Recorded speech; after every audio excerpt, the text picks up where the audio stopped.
May mga tao talagang darating sa buhay natin. Nakala natin sila na ang magiging kasama natin habang buhay. Mga taong pinangakuan tayo ng pagmamahal, pag-aaruga, at habang buhay na pagsasama. Pero paano kung sa oras na ikaw ay nanghina, sila mismo ang unang bumitaw? Paano kung ang taong minsang nangakong hindi ka iiwan ay siya palang dudurog sa puso mo sa panahon na pinakakailangan mo siya? Ito ang kwento ni Delia, isang babaeng lumaking sugatan sa buhay. Iniwan ng taong mahal niya matapos siyang maaksidente. Ngunit muling natutong bumangon. Pero bago natin simulan ang kwento ni Delia, nais ko munang magpasalamat sa inyong patuloy na pagsubaybay sa ating channel. Siyempre, shout out kay Ma'am Rebecca Portentado, Christina Magalang watching from Oriental Mindoro, Irene DK8888 listening from Japan, Rizalina de la Cruz listening from Negros Occidental, Rosita Santos from Italy, Ashley Natividad listening from Australia, Rosalia Alberca laging nakikinig from Hong Kong. Shout out kay Life of an OFW 2641 listening from Venice, Italy, Era Tolentino, Adelina Garcia Nenesa Milan, Italy, at salamat din kay Zack Creatives 2912 from Cotabato City. Nako, Delia, inggit na inggit talaga ako sa'yo. Ang swerte mo kay Steven, parang napakabait at sweet na lalaki. Nakangiting sabi ng matagal ng kaibigan ni Delia na si Elise habang pinagmamasdan ang bagong kasal. Salamat, Elise. Matagal kong hinintay ang ganitong klaseng kaligayahan. Mahina ngunit puno ng emosyon na sagot ni Delia. Sa unang tingin, parang perpekto ang buhay ni Delia. Maganda, simple, mabait at may asawang halos sambahin siya sa pagmamahal. Pero hindi alam ng marami na ang likod ng kanyang matamis na ngiti ay isang nakaraan na puno ng kahihiyan, sakit at lungkot. Lumaki si Delia na walang ama. Bata pa lang siya ay nakatira na siya kasama ang kanyang ina at kinakasamang lalaki nito sa isang maliit at magulong bahay sa probinsya. Halos gabi-gabi may inuman, may kantahan, may sigawan, at amoy alak ang buong bahay. Bilang bata, hindi maintindihan ni Delia kung bakit parang laging fiesta sa kanila, pero walang tunay na saya. Hanggang isang araw, dumating ang kanyang lola. Pagkabukas pa lang ng pinto, napahawak ito sa dibdib sa sobrang gulat sa kalat ng bahay. Mga bote ng alak sa sahig, upos ng sigarilyo sa mesa, at ang kanyang ina na halos hindi na makatayo sa kalasingan. Diyos ko! Mga lasenggo kayo! Kawawa naman ang batang ito! Galit ngunit umiiyak na sigaw ng matanda. Hindi na nagdalawang isip ang kanyang lola. Kinuha nito ang ilang damit ni Delia. Isinakay siya sa tricycle at mula noon, doon na nagsimulang mabago ang kanyang buhay. Mula noon, bihira na lang makita ni Delia ang kanyang ina. At sa tuwing nagpapakita ito, hindi para kumustahin siya, kundi para manghingi ng pera. Anak, baka may barya ka dyan. Masakit ulo ko. Sabi ng kanyang ina, minsang bumisita habang nanginginig ang kamay. Unti-unting nasanay si Delia sa sakit. Sa paaralan naman, hindi rin naging madali ang lahat. Dahil kilala sa lugar ang bisyo ng kanyang mga magulang, madalas siyang pagtawanan at maging bulungan ng mga kaklase. Uy, si Delio, sa tingin mo umiinom din kaya yan? Baka next year kasama na rin yan ng mga lasing sa kanto.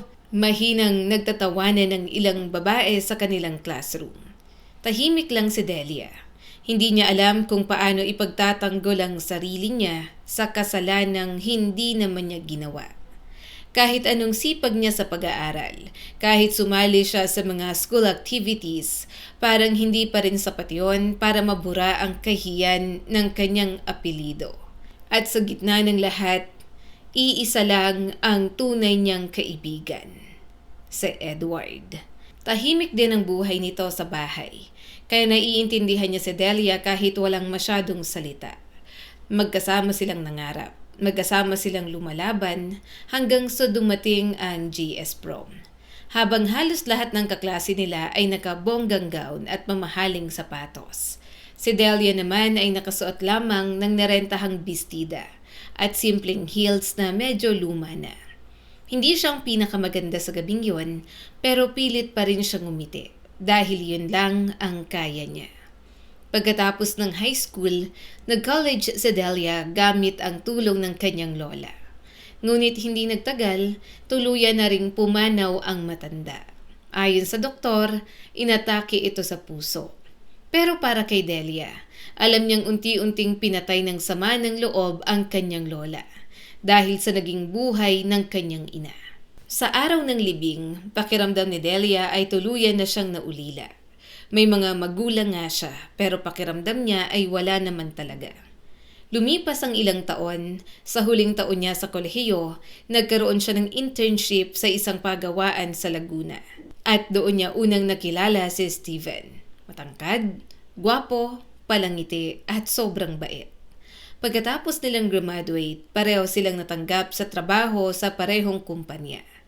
At doon nagsimulang mamukadkad ang kanilang pag-iibigan. Halos araw-araw, may dalang bulaklak si Steven. Minsan milk tea, minsan simpleng keychain, minsan dinner sa murang restaurant. Pero para kay Delia, sapat na yon para maramdaman niyang mahalaga siya. Simple lang si Delia. Mahaba ang kanyang kayumangging buhok at may malungkot ngunit napakagandang mga mata na parang laging may kinikim-kim na lungkot. At doon lalong nabihag si Steven. Proud na proud pa itong ipinakilala siya sa lahat. Fiancé ko si Delia. At bawat beses na maririnig yun ni Delia, pakiramdam niya ay unti-unting naghihilom ang lahat ng sugat ng kanyang nakaraan.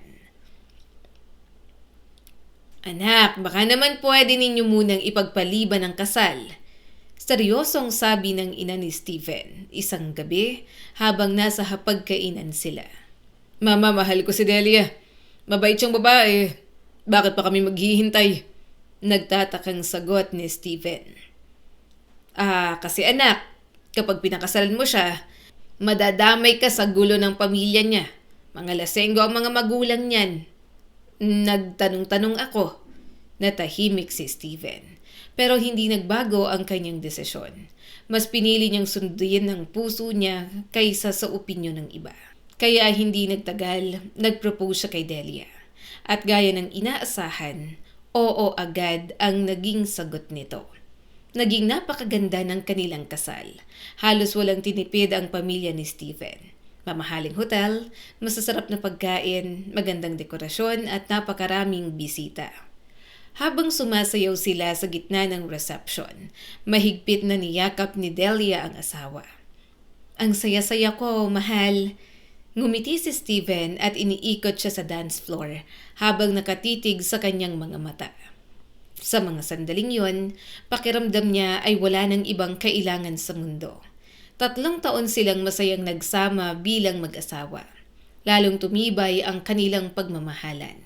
At tila napakaganda ng kinabukasan na naghihintay sa kanila. Pero minsan, isang araw lang ang kailangan para mabago ang lahat. Nang mag-December, niyaya ni Steven sa Delia na magbakasyon sa isang mamahaling mountain resort sa Benguet. May mga activities doon, pero may isang bagay na kinatatakutan si Delia. Ang mabilis na pagbaba sa matatarik na daan. Love, pwede bang manood na lang ako? O gumawa na lang tayo ng kahit mag-picture, ganyan. Biro ni Delia habang kinakabahan.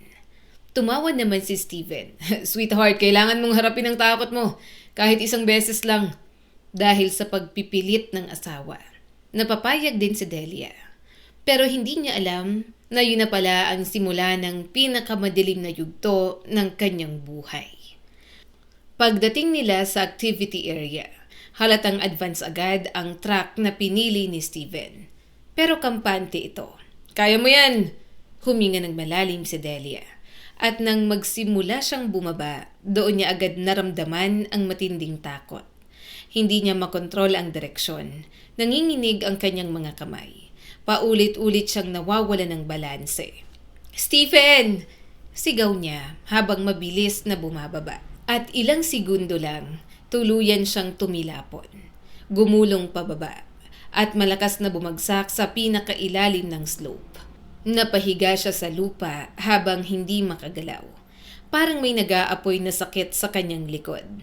"Delia, ano nangyari?" Takot na sigaw ni Stephen habang tumatakbo papunta sa kanya. Pero si Delia, mabigat lang ang paghinga. Nanlalabo ang paningin at sa mga sandaling yon, pakiramdam niya may napakalaking trahedyang nangyari sa kanyang buhay. Pagdating sa ospital, agad isinugod si Delia sa trauma ward. Halos hindi siya makagalaw habang nakahiga sa hospital bed. Ramdam niya ang matinding sakit sa kanyang likod at binti. Sa bawat galaw, parang may matutulis na bakal na tumutusok sa kanyang katawan. Paulit-ulit namang naglalakad si Stephen sa labas ng kwarto habang hinihintay ang resulta ng pagsusuri. Makalipas ang ilang oras, lumabas ang head doctor. Seryoso ang mukha nito at tila hirap sabihin ang katotohanan. May compression fracture po sa lumbar spine ng asawa ninyo." Maingat nitong paliwanag. Natahimik si Stephen. Samantalang si Delia naman ay dahan-dahang napapikit. Kahit hindi pa direktahang sinabi ng doktor, parang alam na niya ang kasunod. At nang araw na ng kanyang discharge, doon tuluyang winasak ng katotohanan ang kanyang mundo. "Pasensya na po pero malaki ang posibilidad na hindi na siya muling makakalakad." Parang huminto ang oras. Hindi makapagsalita si Delia. Pakiramdam niya, may unti-unting dumudurog sa kanyang puso. Habang si Stephen tahimik lang, malayo ang tingin at tila may malalim na iniisip. Hindi alam ni Delia na habang siya ay nasa ospital, patuloy namang nilalaso ng ina ni Stephen ang isip ng anak nito. "Tingnan mo, Stephen! Hindi ba't sinabi ko na sa'yo noon pa?" Malamig na sabi ng kanyang ina. "Ma!" "Anak, habang buhay mo nang papasanin ng babaeng yan. Hindi mo kailangan ng ganyang klase ng asawa." Tahimik lang si Stephen. "May pangarap ka pa. May career ka. Hindi mo dapat inuubos ang buhay mo sa pag-aalaga ng pilay." Paulit-ulit na bumabalik sa isip ni Stephen ang mga salitang yon. Unti-unti nang hina ang kanyang paninindigan. Hanggang sa isang araw ay tuluyan na siyang sumuko. Nag-file si Stephen ng annulment at mas masakit pa ron, pinalayas niya si Delia sa kondo na dati nilang masayang tahanan. Pakiramdam ni Delia ay bangungot ang lahat. 3 taon silang masayang nagsama. 3 taon siyang naniwalang tunay siyang minahal. Pero ngayon, parang bigla na lang siyang naging pabigat. "Pwede ka munang tumuloy sa dormitory," malamig na sabi ni Stephen habang iniiwas ang tingin. Pagkatapos noon, umalis ito at hindi na lumingon pa. Parang walang nangyaring pagmamahalan. Parang hindi sila nangarap ng magkasama. Tuluyang napaiyak sa Delia nang maramdaman niyang mag-isa na lang siya sa mundo. Mas lalo pang naging mahirap ang buhay niya sa dormitory. Luma ang building, walang elevator, walang maayos na rampa para sa wheelchair. Ilang beses siyang nadulas sa hagdan habang pilit umaakyat. Minsan sumemplang siya at nasugatan ang kanyang mukha at mga kamay. Mula noon, bihira na siyang lumabas ng kwarto. Maghapon lang siyang nakaupo sa wheelchair habang nakatulala sa bintana. Minsan tahimik siyang umiiyak, minsan tulala lang. Unti-unting nilalamon ng depresyon ang kanyang puso. At kahit tumulo ang luha sa kanyang maganda ngunit maputlang mukha, wala na siyang pakialam. Pakiramdam niya kasi, tapos na ang buhay niya. Pero isang tao ang hindi sumuko sa kanya. Si Edward. Ang tanging kaibigang nanatili mula noon hanggang ngayon. Isang araw, bigla na lang itong dumating sa kanyang kwarto. "Delia, tama ng kakaiyak mo," sermon nito habang pinupunasan ang luha ng kaibigan. "Hindi maayos ng pag-iyak ang lahat." Tahimik lang si Delia. "Tingnan mo nga ang sarili mo. Sobrang putla mo na. Tara nga, maglakad-lakad tayo sa parke. Wala ako sa mood. Wala akong pakialam, basta lalabas tayo. At dahil mapilit si Edward, napilit din niyang sumama si Delia. Panahon noon ng tagsibol, mainit ang sikat ng araw. Mahangin, presko, at matagal-tagal ding hindi naramdaman ni Delia ang ganitong klase ng katahimikan. Habang nakaupo siya sa wheelchair sa gitna ng parke, unti-unti niyang narinig ang mga huni ng maya. Ang mga batang naglalaro, mga taong naglalakad habang may hawak na taho at fishball. At sa unang pagkakataon matapos ang matagal na panahon, parang muling nabuhay ang puso niya. Pakiramdam niya ay matagal siyang nagyelo sa sakit. At ngayon lang unti-unting natutunaw. Mula noon, halos araw-araw na siyang pumupunta sa parke. Doon kahit papaano, nakakahinga siya. Hanggang isang araw, may nakita siyang kaguluhan malapit sa mga basurahan sa gilid ng parke.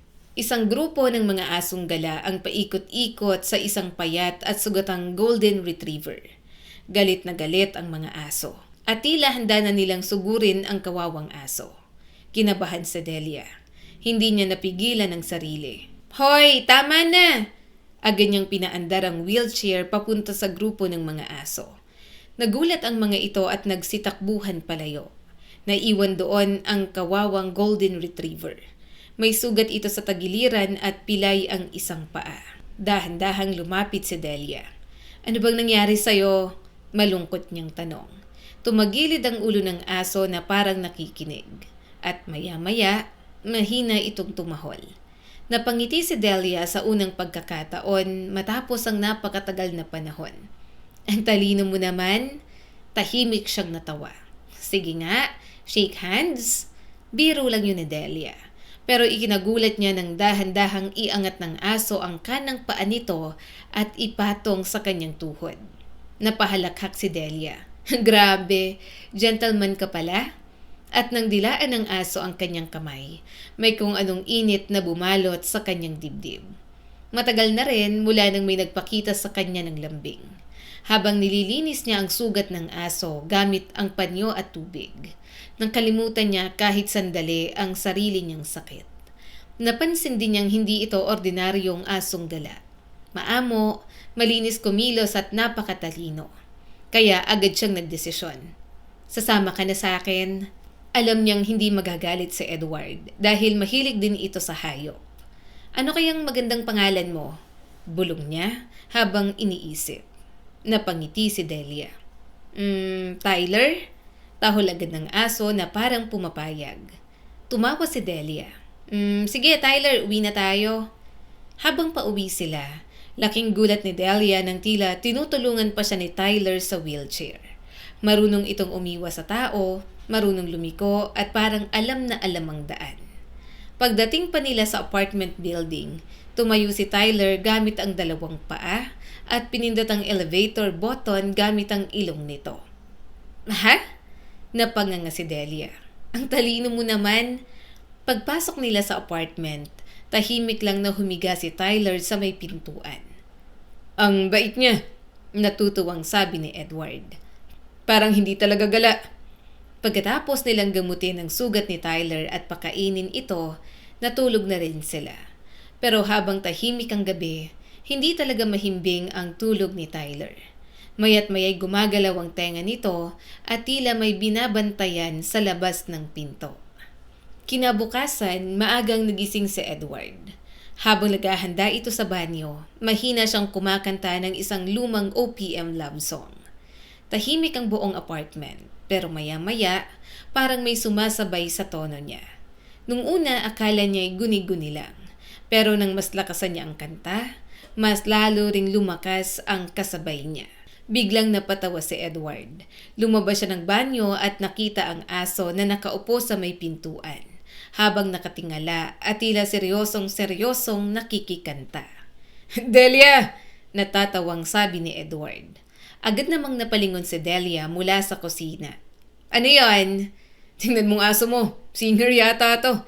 Muling kumanta si Edward. At muli ring umalulong si Tyler na parang nakikisabay sa tono. Napahalakhak si Delia. Alam ko na espesyal siya simula pa lang. Lumapit siya kay Tyler at mahigpit itong niyakap.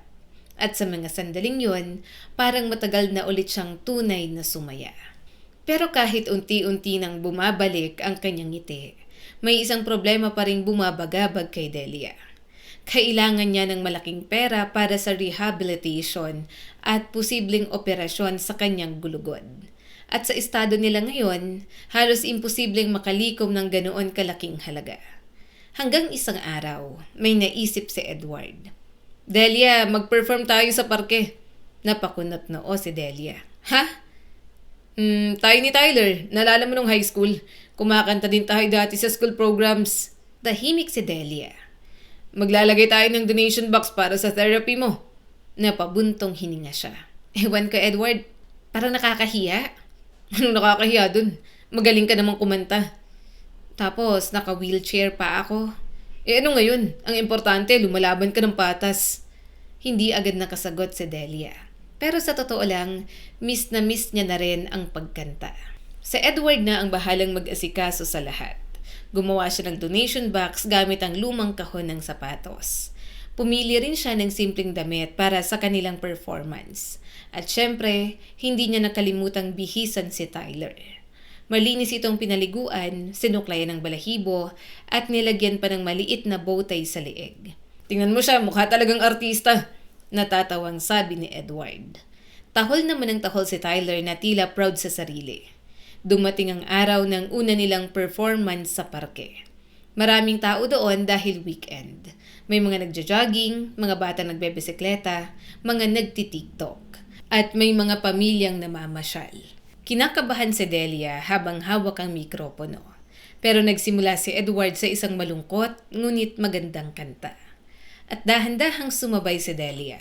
Nung una mahina ang kanyang boses, pero habang tumatagal, unti-unting nawawala ang kanyang kaba. At nang magsimulang umalulong si Tyler kasabay ng kanta, biglang napuno ng tawanan at palakpakan ng buong parke. Ang cute! Grabe, ang galing ng aso. Parang singer talaga. Napahinto ang maraming tao para manood. May mga nagvideo, may mga napapangiti, at may mga batang tuwang-tuwang lumalapit kay Tyler. Unti-unting napuno ng barya ang kanilang donation box. Parang umulan ng tulong. Habang kumakanta si Delia, hindi niya napigilang mapaiyak. Dahil pakiramdam niya, hindi lang boses niyang umaawit, kundi pati lahat ng sakit na matagal niyang kinimkim.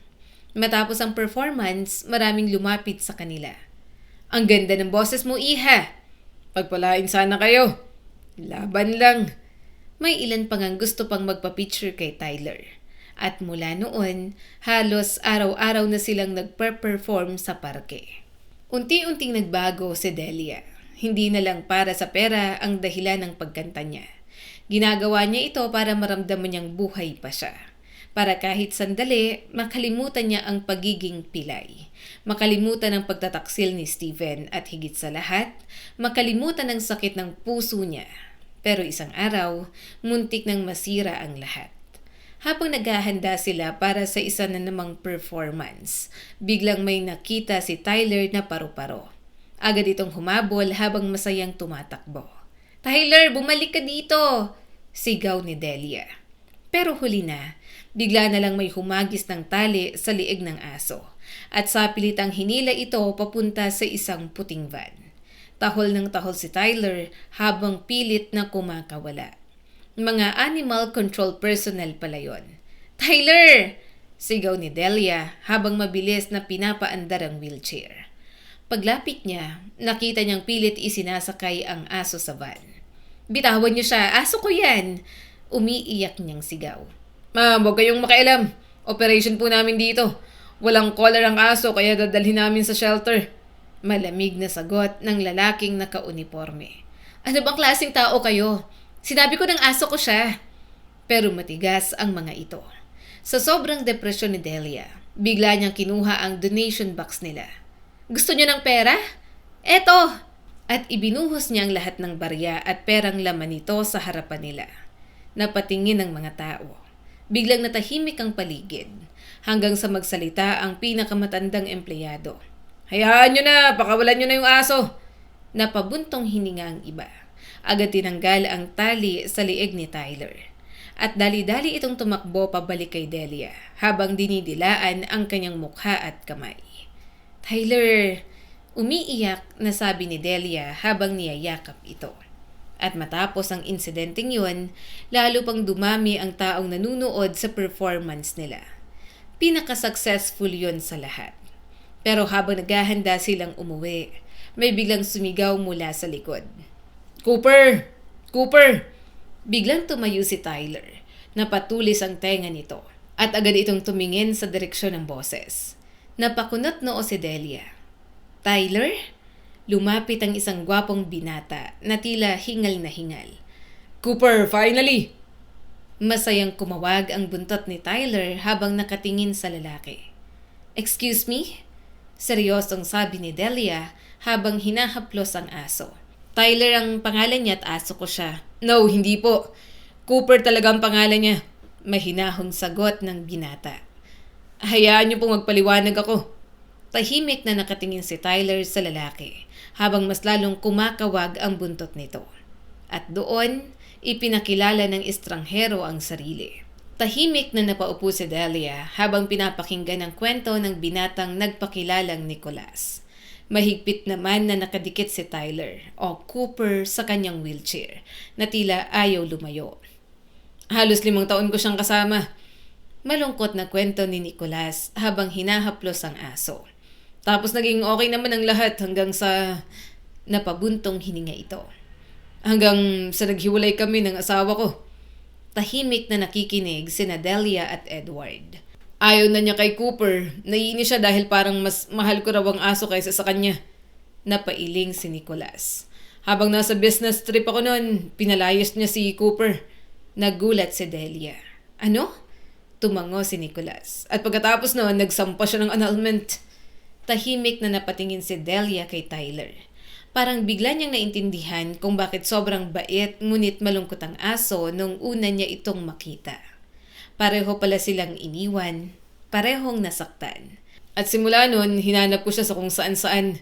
Pagpapatuloy ni Nicolas. "Nag-online ako, nagpamigay ng flyers at halos hindi ako sumuko." Napangiti ito habang nakatingin kay Tyler. "Pero hindi ko akalaing dito ko pala siya makikita." Tahimik na yumakap si Delia kay Tyler. At sa unang pagkakataon pagkatapos ng mahabang panahon, natakot siyang mawalan ulit. "Hindi ko alam kung ano ang tamang gawin," mahinang sabi ni Nicolas. "Kukunin ko ba ulit si Cooper o hahayaan siyang manatili sa'yo?" Natahimik silang lahat dahil malinaw sa kanilang tatlo na mahal na ni Delia si Tyler. At mahal na rin siya nito. Hanggang sa biglang nagsalita si Edward. "At bakit hindi na lang si Delia ang isama mo?" Biglang napalingon sina Delia at Nicolas kay Edward. "Ano ka ba?" Nahihiyang bulong ni Delia. Pero si Edward, diretso lang magsalita gaya ng dati. "Di solve. Sama mo si Delia at si Tyler." Namula si Delia. Habang si Nicolas naman ay bahagyang natawa.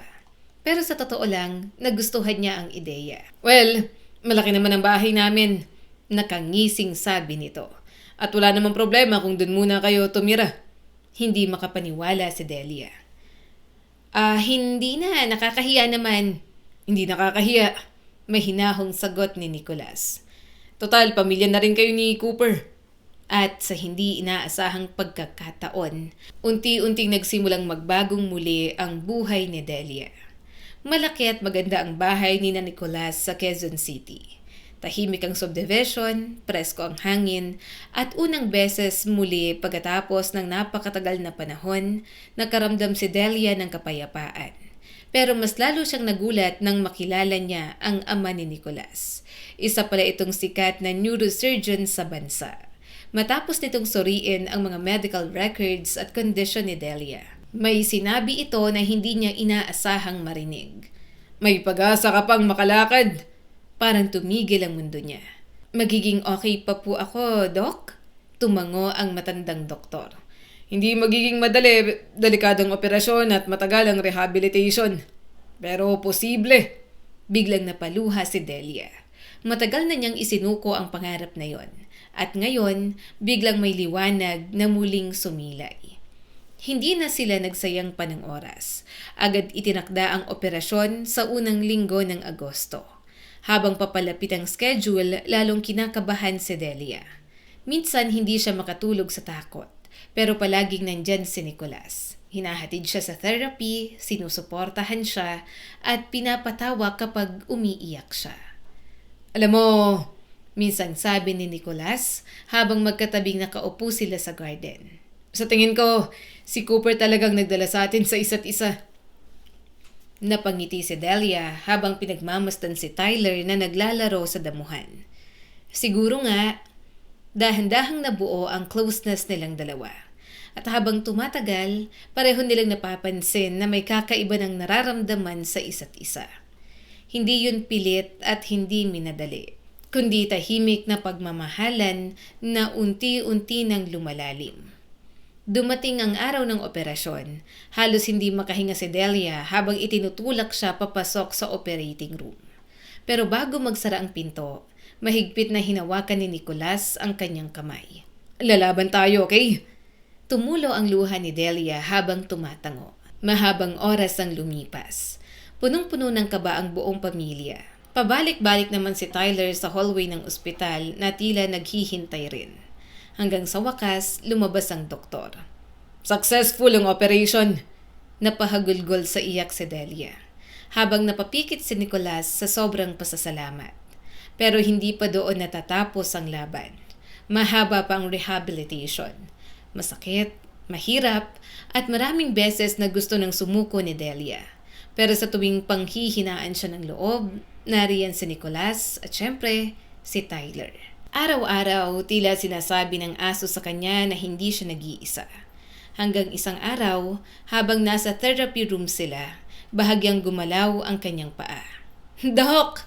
Doc, gumalaw po! At mula noon, unti-unti siyang natutong tumayo muli. Unti-unting natutong maglakad at sa bawat hakbang, parang muli ring bumabangon ang puso niyang minsang nadurog. Lumipas ang mga taon at isang magandang hapon, muling nagsuot ng puting damit si Delia. Pero sa pagkakataong ito, hindi na siya umiiyak dahil sa sakit, kundi dahil sa saya. Sa harap ng altar, hawak niya ang kamay ni Nicolas, habang si Tyler naman, nakabowtie ulit na tila proud na proud habang naglalakad sa aisle. Salamat, bulong ni Delia kay Tyler habang nangingilid ang luha. Sa pagbabalik mo ng buhay ko, ngumiti si Nicolas at marahang hinalikan ang kanyang noo. Hindi ako ang nagligtas sa'yo, kundi siya. Napatingin silang pareho sa aso. Tahol ng tahol si Tyler na tila naiintindihan ng lahat. At sa araw na yon, tuluyan ang napatunayan ni Delia na kahit gaano kasakit ang nakaraan, may pag-asa pa ring naghihintay sa tamang panahon. Lumipas pa ang maraming taon, masayang namuhay sina Delia at Nicolas. Nagkaroon sila ng simpleng cafe na pet-friendly kung saan madalas kumanta si Delia tuwing gabi habang tumutugtog si Edward ng gitara. At syempre, laging katabi nila si Tyler. Naging inspirasyon ang kwento ni Delia sa maraming taong nawala ng pag-asa. Dahil ipinakita niya na ang buhay hindi natatapos kapag nadapa ka. Minsan, doon pa lang talaga nagsisimula ang tunay mong laban. At minsan din, ang magdadala sa iyo pabalik sa liwanag ay hindi tao, kundi isang pusong marunong magmahal ng totoo kahit ito man ay may apat na paa. Sa buhay, hindi lahat ng taong nangako mananatili ay totoong magmamahal hanggang dulo. May mga taong iiwan tayo sa oras na tayo'y manghina, mawala ng silbi o hindi na maging kapaki-pakinabang sa kanila. Pero ating tandaan, ang tunay na pagmamahal ay hindi nasusukat sa ganda, pera o perpektong katawan. Ang totoong nagmamahal ay yung handang manatili kahit sa pinakamadilim na bahagi ng buhay mo. At minsan, habang iniisip nating katapusan na ng lahat, may bagong pag-asa palang darating sa pinaka hindi natin inaasahang paraan. Tulad ni Delia na nawalan ng asawa, pangarap at kakayahang maglakad, pero muling bumangon dahil sa pagmamahal, kabaitan at isang asong nagpaalala sa kanya na karapat dapat pa rin siyang mahalin. Dahil sa mundong puno ng sakit at panloloko, ang katapatan at pagmamahal ay mananatiling pinakamahalagang regalo na maibibigay natin sa isa't isa. Muli, ako po si Skylar Guro at sana may bago na naman kayong natutunan sa kwento natin ngayon. Maraming salamat po.